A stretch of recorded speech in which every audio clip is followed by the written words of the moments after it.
नमस्कार, मैं हितेंद्र कुमार। आप देख रहे हैं सबकी खबर टीवी। और जिस तरीके से अपना चुनाव का घमासान रुक चुका है, लोकसभा चुनाव जो हैं उसका काउंटिंग हो गई है और बीजेपी पार्टी एनडीए को बहुमत मिला है। और आज जिस तरीके से है, मोदी जी तीसरी बार भारत के प्रधानमंत्री के रूप में शपथ लेने जा रहे हैं शाम को। तो आज हम खास बातचीत में फिर से आपके सामने लेके आए हैं हमारे खास मेहमान राठी जी को। तो राठी जी से बात करेंगे हम। वीरेंद्र राठी जी हमारे साथ हैं और बताएंगे आपको कि किस तरीके से आज कौन कौन से नए चेहरे सामने आ सकते हैं और किन किन का पत्ता कट सकता है। इसी बारे में डिस्कस करते हैं। आइए मुलाकात कराते हैं। राठी साहब, बहुत बहुत स्वागत है आपका भी बहुत बहुत धन्यवाद। तो सीधी सी बात है कि देश के अंदर एनडीए को बहुमत मिला है और जो कुछ अन्य संख्या बल जिन सांसदों की आई थी, जो ना इंडिया गठबंधन का हिस्सा थे ना एनडीए के थे, उनमें से भी ज़्यादातर ने एनडीए गठबंधन को अपना समर्थन दिया है। जाहिर ही बात है कि जब सरकार किसी गठबंधन की या किसी पार्टी की बननी होती है तो अन्य जो छोटे दल हैं या इंडिपेंडेंट जो हैं वो उनका झुकाव निश्चित रूप से सरकार की तरफ हो जाता है। तो आज मंत्रिमंडल का विस्तार शाम को 7:15 बजे मोदी जी आज शपथ लेंगे। और जो मंत्रिमंडल के विस्तार की जहाँ तक तो बात है, जो संभावनाएं हम व्यक्त कर सकते हैं, हम ये नहीं कहते कि हम उस बात की पुष्टि करते हैं या हमने जो बात कहेंगे कि वही आदमी पक्के मंत्री बनेंगे।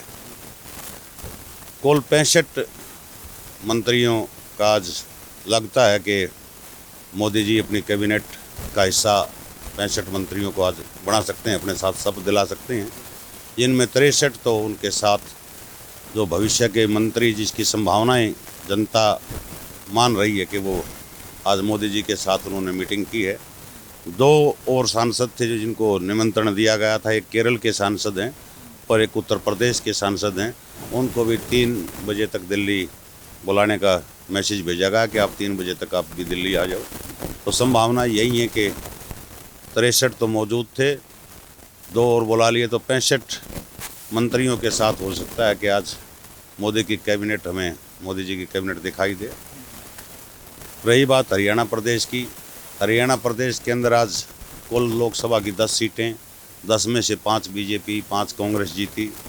लेकिन 5 में से अगर उस चीज़ को हम सही माने कि जो आज दिन भर राष्ट्रीय चैनलों की सुर्खियां रही, जो खबरें कि जो उस मीटिंग के अंदर 63 सांसद जो बैठे थे कि ये सभी मंत्रिमंडल का हिस्सा हैं, तो उसमें 5 में से 3 मेंबर पार्लियामेंट हरियाणा के वहाँ मौजूद थे, जिनमें एक मनोहर लाल खट्टर जी, एक राव इंद्रजीत जी और एक अपने कृष्णपाल गुर्जर। अगर हरियाणा प्रदेश में 3 आदमी भारत की सरकार के अंदर मंत्री बनते हैं तो प्रदेश के लिहाज से तो ये बहुत अच्छी बात है। और तीनों सीनियर लीडर हैं, कृष्णपाल गुर्जर जी और इंद्रजीत जी पहले भी मोदी कैबिनेट का मंत्रिमंडल का हिस्सा रहे हैं, और मनोहर लाल खट्टर जी जो 9.5 साल तक प्रदेश के मुख्यमंत्री रहे और अब मेंबर पार्लियामेंट बन कर के गए हैं, तो पहली बार वो भी मोदी कैबिनेट का हिस्सा होने जा रहे हैं। ऐसी संभावनाएं जो हमारे राष्ट्रीय मीडिया है या अखबार की सुर्खियां हैं या जनता के कयास हैं और राजनेताओं जो राजनीति में रुचि रखने वाले लोग हैं, उनका भी ये मानना है, क्योंकि बहुत निकट समय के अंदर हरियाणा प्रदेश के अंदर विधानसभा का चुनाव भी है, कि उसको मद्देनज़र रखते हुए कि मोदी जी का पूरा फोकस रहेगा कि जहां पिछले लोकसभा चुनाव में हरियाणा जैसे प्रदेश के अंदर 10 की 10 लोकसभा की सीटें थी कि हम 5 पे आ गए, आधी घट गई, तो विधानसभा के अंदर अपनी सरकार को फिर लाने के लिए तो इस प्रकार का फार्मूला तो वो कौन कौन निकालेंगे कि 3 मंत्री 5 में से ले लो, तो हर वर्ग के हिसाब से वो समीकरण बैठाने का प्रयास करेंगे। वो तो भविष्य के गर्भ में है कि कितना फ़ायदा आने वाले चुनाव में भाजपा को मिल पाएगा या नहीं मिल पाएगा, उसके ऊपर आज चर्चा करना भी बेईमानी से लगता है। लेकिन एक प्रयास इनका ज़रूर होगा, एक तरह से आप सोशल इंजीनियरिंग कहिए या कुछ कहें, कि 2 पुराने मंत्री उनके फिर से नई कैबिनेट का हिस्सा और एक नए मंत्री मनोहर लाल जी के रूप में। तो आज हरियाणा को ये कहीं न कहीं 3 मंत्री अगर मिलते हैं तो छोटा प्रदेश और सम्मान की बात हरियाणा प्रदेश के लिए मैं मान करके चलता हूँ। इस तरीके से रेड्डी साहब अब टीडीपी और जेडीयू जो है एक अच्छी बड़ी पार्टी बन के उभरे हैं, बड़े दल बन के उभरे हैं, अच्छी सीट्स ली हैं उन्होंने भी। एक पार्टी की 16 सीट आई हैं कि 13 सीट आई हैं। तो उस हिसाब से आपको देखा जाए तो अभी जो पुराने मंत्री थे जिन पदों पे, तो उनमें से आपको क्या लग रहा है किन किन का पता कर सकता है और उन दलों में से कौन से मंत्री आ सकते हैं? देखो, कुछ तो मंत्री चुनाव हारे भी होंगे। कुछ मंत्रियों को मोदी जी ने 5-6 महीने पहले जब राजस्थान का चुनाव हुआ था विधानसभा का, तो देश के कृषि मंत्री तक जी को वहाँ पे उन्होंने एमएलए का चुनाव लड़वा दिया था। तो ये हम नहीं कह सकते ये पार्टी का, वैसे तो सारा ही मामला ये अंदरूनी होता है और विशेषाधिकार होता है प्रधानमंत्री जी का कि वो किसको हिस्सा बनाते हैं। लेकिन जब गठबंधन की सरकार होती है और गठबंधन धर्म निभाने की बात होती है तो कहीं न कहीं सोच करके चलना पड़ता है। अगर भाजपा आज अकेले बहुमत में होती, 272 के आंकड़े पर होती, तो सीधी सी बात है कि भारतीय जनता पार्टी के मंत्री ज़्यादा बनते। लेकिन आज जिसके सहारे पे सरकार चलेगी उनको महत्व तो देना भी पड़ेगा। अब वो तो जब मंत्रिमंडल के विभाग बटेंगे, एक तो उससे ये अंदाज़ा आएगा कि कौन कौन से बड़े मंत्रालय इन्होंने अपने सहयोगियों को देने का मन बनाया है, तभी पता लग पाएगा। दूसरा, सहयोगियों को जो है ना महत्व जरूर देना पड़ेगा। आगे आने वाले समय में बिहार के अंदर भी विधानसभा के चुनाव होने हैं, तो कयास हैं कि शायद बिहार से जेडीयू जिस प्रकार से समर्थन और सहयोग में बीजेपी के साथ है, और बीजेपी के 1-2 नेता वहाँ पहले से भी मजबूत हैं। चर्चा है कि बिहार बड़ा प्रदेश भी है हरियाणा से, तो कि 8 मंत्री बिहार से भी हो सकते हैं। लेकिन मंत्रिमंडल का जो फैसला मोदी जी जिन नामों का चयन कर रहे हैं वो बड़े दिमाग से कर रहे हैं। पंजाब के अंदर भारतीय जनता पार्टी की एक भी सीट नहीं आई है, 0 पे रही है। लेकिन पंजाब से शायद जहाँ तक मेरी याददाश्त ठीक है, सरदार बेअंत सिंह जी होते थे, पूर्व मुख्यमंत्री रहे हैं, उनके पोते हैं, वो कांग्रेस छोड़ करके भाजपा में गए थे, और रवनीत बिट्टू नाम है उनका भी नाम चला हुआ है। उनके पास फ़ोन आया है और उनको बुलाया गया है दिल्ली। तो चर्चा ये है कि उनको भी मोदी मंत्रिमंडल में जगह मिलेगी। जो आदमी लोकसभा का चुनाव हार गया उनको भी मंत्री बनाया जा रहा है। आगे आने वाले समय में हो सकता है किसी प्रदेश से उनको राज्यसभा में भेज दिया जाए, तो ये प्रावधान तो है ही। तो हर प्रदेश के साथ वो तालमेल बना करके चल रहे हैं, और जहाँ जहाँ भाजपा आज कमज़ोर हुई है उन प्रदेशों को भी भविष्य में मोदी जी का साथ देने का प्रयास है। इसीलिए तो पंजाब में एक भी सीट ना होते हुए हारे और प्रत्याशी को भी जो है वो मंत्रिमंडल का हिस्सा बना रहे हैं। और उसी प्रकार से केवल 5 सीट हरियाणा में आई, और उसमें से 3 को अगर मंत्री पद मिलता है या 2 को भी मिलता है तो वो भी बहुत बड़ी बात है। लेकिन चर्चाएँ 3 की हैं कि 3 आदमी हरियाणा से लिए जाएंगे। तो ये भाजपा का, बिहार बड़ा स्टेट है, जेडीयू उनका प्रमुख घटक दल है, तो उनको भी महत्व मिलेगा। चर्चा ये है कि शायद बिहार से 7 से 8 मंत्री आज मोदी कैबिनेट का हिस्सा बन सकते हैं। रेड्डी साहब, जिस तरीके से अभी एक बयान सा आया है, सूत्रों से पता चला है कि भाई जिस तरीके से जेडीयू और टीडीपी दल के नेता हैं, चंद्रबाबू नायडू हैं और नीतीश कुमार जी, उन्होंने जो एक मतलब मांग की है कि भाई लोकसभा स्पीकर के पद के लिए, उसमें क्या लग रहा है कितनी सच्चाई है, किस वजह से? ये ज़्यादा तो आजकल मीडिया के अंदर बातें तैर भी जाती हैं, लेकिन चाहे लोकसभा के स्पीकर हों चाहे विधानसभा के स्पीकर हों, बड़े सम्मान का वो पद होता है। और जो छोटे दल होते हैं उनको एक ही डर रहता है कि अगर स्पीकर आपकी पार्टी का होगा तो अगर पार्टी के अंदर कोई डिफेक्शन होना होगा, यानी कि 2-3 आदमी इधर से उधर हो सकते हैं।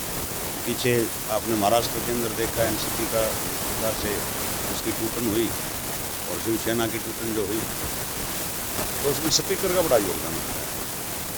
तो हर एक दल ये भी चाहेगा कि भाई इस दौर से शायद ना गुजरना पड़े।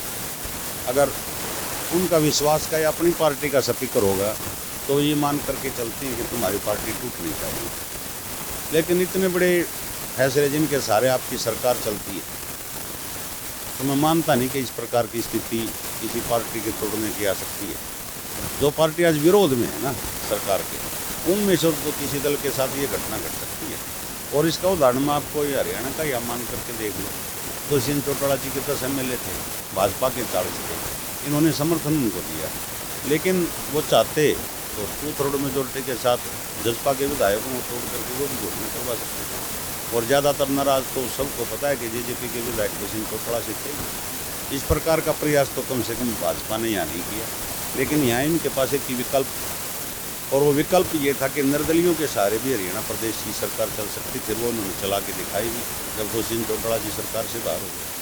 तो यूँ तो मीडिया के भी ये कयास हैं कि फलां पार्टी ने स्पीकर का पद मांग लिया, फलां ने डिफेंस मंत्रालय मांग लिया, लेकिन ये तालमेल से सरकार ठीक ठाक चलेगी, क्योंकि इतनी कम सीटें भी भाजपा की नहीं है कि भाई टोटली ये कोई दल इधर से उधर हो जाए। एक दल के टूटने से तो बीजेपी सरकार आज भी नहीं कर रही, कोई फर्क नहीं पड़ रहा। कि तो दोनों पार्टियां, जैसे नायडू जी का आपने जिक्र किया है, नीतीश जी का किया है, तो 20-22 अन्य भी हैं, 18 से 20, उनका भी रोल है। कुछ इंडिपेंडेंट भी हैं। अब हनुमान बेनीवाल जी को ही ले लो आप, राजस्थान में वो कांग्रेस के साथ गठबंधन में उन्होंने चुनाव लड़ा। 2 दिन तक बड़े उन्होंने गीत गाए कांग्रेस के और इंडिया गठबंधन के। परसों से नाराज हैं, वो कह रहे हैं कि इंडिया गठबंधन की मीटिंग में मेरे को निमंत्रण नहीं दिया गया, 2 बार मीटिंग वाली, मैं क्या करूं। तो इस प्रकार के फिर भी उनका बयान यही आया है कि मैं कांग्रेस पार्टी के साथ ही हूँ और वहीं मैं कहीं नहीं जाऊँगा। चलो आया, एक नाराज़गी तो प्रकट हुई है ना। लेकिन जब नाराज़गी प्रकट हो जाएगी और कहीं कहीं बीजेपी को अगर जरूरत पड़ेगी एक सांसद की, तो फिर हनुमान बेनीवाल जी का फैसला लेंगे। उम्मीद तो यही है कि सॉफ्ट कॉर्नर, तो फिर कांग्रेस से अगर नाराज़गी है गठबंधन, इंडिया गठबंधन से, तो फिर उनके लिए तो एनडीए बचता है, वो पीछे एनडीए का पार्ट रहे भी। जिस तरीके से अभी ताज़ा बयान आया है ममता बनर्जी जी का, आपने भी देखा होगा, उन्होंने ये बोला कि ठीक हम सरकार नहीं बना रहे हैं, पर हम ये नहीं कह रहे हैं कि हम बिल्कुल ही नहीं बनाएंगे। तो मतलब आपको लग रहा है कि आगे कयास ऐसे भी लग सकते हैं कि कुछ न कुछ बातचीत ऐसी अंदर खाते हो सकती है और कुछ चीज़ें। ये काल्पनिक बात है। ममता बनर्जी इतना जोर शोर वाद लगा रहे हैं कि हम आगे नहीं बनाएंगे, क्यों ना वो पार्ट बनी इंडिया गठबंधन का। समझौते में बंगाल के अंदर क्यों नहीं लड़ा चुनाव? वो इंडिया गठबंधन की तरफ से ही बयान दे रही हैं। उन्होंने कह भी दिया मैं इंडिया गठबंधन को सपोर्ट करूंगी अगर सरकार आप बनाते हो। पहले भी उन्होंने कई जगह कहा कि मैं इंडिया गठबंधन के साथ हूँ। लेकिन जिस प्रदेश के अंदर उनका अपना वोट बैंक था, उस प्रदेश के अंदर इंडिया गठबंधन को कितनी सीटें ममता जी ने दी, कांग्रेस को कितनी सीटों पर उन्हें समझौते के अंदर चुनाव लड़ा, किसी पर भी नहीं लड़ा। तो ये तो एक काल्पनिक बातें होते हैं कि हम सरकार बनाएंगे। दुष्यंत चौटाला जी कल तक ये कहता था पूरे 5 साल चलेगी, मजबूती से चलेगी। चुनाव से 8-10 महीने पहले जोर का झटका धीरे से लगा और फिर कह रहे थे हम जीत के आएंगे 2 से 3 सीटें। वो किसी सीट के ऊपर जमानत नहीं बची और 1% से भी कम उनकी पार्टी की वोट बैंक आज रहा है। तो ये तो राजनेताओं के बयान इस प्रकार के आते रहते हैं। सरकार को ऐसा कोई खतरे वाली बात है नहीं। हाँ, अगर 20-25 सीटें कहीं न कहीं भाजपा और कम जीत के आती तो इस प्रकार की परिस्थितियाँ भविष्य में हो सकती थी। रेड्डी साहब, जिस तरीके से हम तो हरियाणा प्रदेश से आते हैं और हम हरियाणा प्रदेश की थोड़ी सी बात करते हैं कि भाई हरियाणा प्रदेश से जैसे आपने बताया कि 3 मंत्री जो हैं जिनको बुलावा आया है, अपने राव इंद्रजीत जी हैं, खट्टर साहब हैं और कृष्णपाल गुर्जर जी हैं, तो इनको कौन से आपको लग रहा है कि किन पदों पे आपको लग रहा है कि सूटेबल रहेंगे और कौन से पद मिलने की संभावना दिखती है?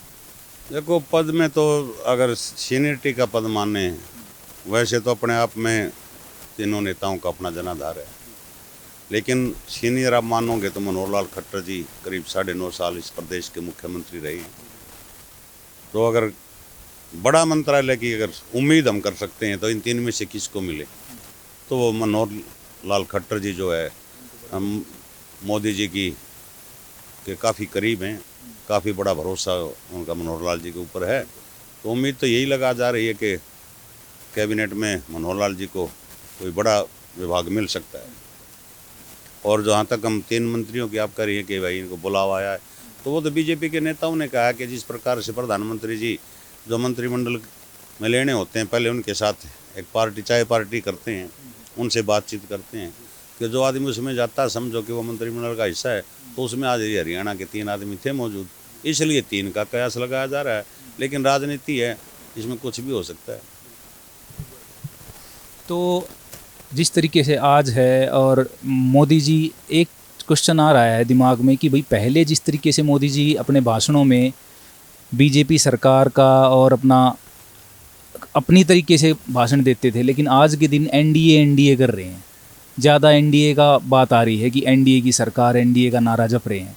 वो क्या लगता है आपको, कहीं ना कहीं उनके दिमाग में ये चीज़ खटक रही है कि भाई थोड़ा सा एक उस चीज़ को लेकर? ये एनडीए पहले भी था, एनडीए आज भी है, भविष्य की हम कह नहीं सकते क्या होगा क्या नहीं होगा। हाँ, चुनाव में जब 2 चुनाव बड़ी थम्पिंग मेजोरिटी से मोदी जी ने जीते, तो कहीं न कहीं ये तो नेता को एहसास सा हो जाता है कि अब तो तेरे नाम से ही सीटें निकल के आ रही हैं। और मोदी जी ने तो सीना ठोक करके लोकसभा के अंदर कहा था कि एक अकेला सब प्रभारी, वो स्थिति नहीं रही है। तो आज बैसाखियों पे तो चलना पड़ेगा, भले ही थोड़े सहारे की ज़रूरत है। तो आज एनडीए करना कोई बुरी बात तो नहीं कह सकते हम, क्योंकि समझौते में चुनाव लड़ा है। पोस्ट पोल अलायंस नहीं है, प्री पोल अलायंस है। वोटिंग से पहले का समझौता है, वोटिंग के बाद का समझौता नहीं है। तो ये तो वो कर रहे हैं, वो तो समय जो है ना इस तरीके से देता है। इस तरीके से कह रहे हैं सर कि 240 सीट लेने के बाद भी बीजेपी पार्टी जो है भाई ये कह रहे हैं कि जीते तो हम हैं, लेकिन खुशियां जो हैं वो विरोधी दल मना रहा है, जबकि उनकी सीटें जो है वो 100 भी नहीं पकड़ी हैं। तो ये क्या, किस वजह से आ रहा है? ये तो कमेंट चलते हैं राजनेताओं के, जीतने वालों के भी चलते हैं, हारने वालों के चलते हैं। और हर एक बात के ऊपर हम चर्चा करने लग जाएंगे ना, तो चाहे 1 महीना निकाल लो, अब ये चर्चा खत्म ही नहीं हो सकती। बिल्कुल सर। तो बहुत बहुत धन्यवाद राठी साहब, आपने समय दिया आज और आपने मंत्रिमंडल के विस्तार पे हमसे बात की। और हरियाणा से भी खुशखबरी है कि 3 मंत्रियों का आपने बताया कि भाई नंबर पड़ सकता है, हो सकता है। तो बिल्कुल, तो अभी बाकी 7:15 बजे जिस तरीके से शपथ ग्रहण है तो बिल्कुल साफ हो जाएगी पिक्चर। चलो, एक कोई अच्छा सा मैसेज थोड़ा सा दर्शकों के लिए दीजिए अपनी तरफ से। दर्शकों को मैसेज यही है भाई, हमने पीछे भी इस टीम ने जो है बड़ी अच्छी मेहनत की है लोकसभा चुनाव के अंदर। और हमारा भी प्रयास सामूहिक रूप से ये रहा है कि जो तथ्य थे उनके आधार पर हम आपको जानकारी दें। जो हमने सर्वे रिपोर्ट डाली थी कि भाई 5-5 लग रही हैं, वो रिपोर्ट ठीक थी। जो हमने दीपेंद्र हुड्डा की जीत पक्की बताई थी, लेकिन मार्जिन हमने कम बताया था, वो मार्जिन ज़रूर बढ़ करके आया है।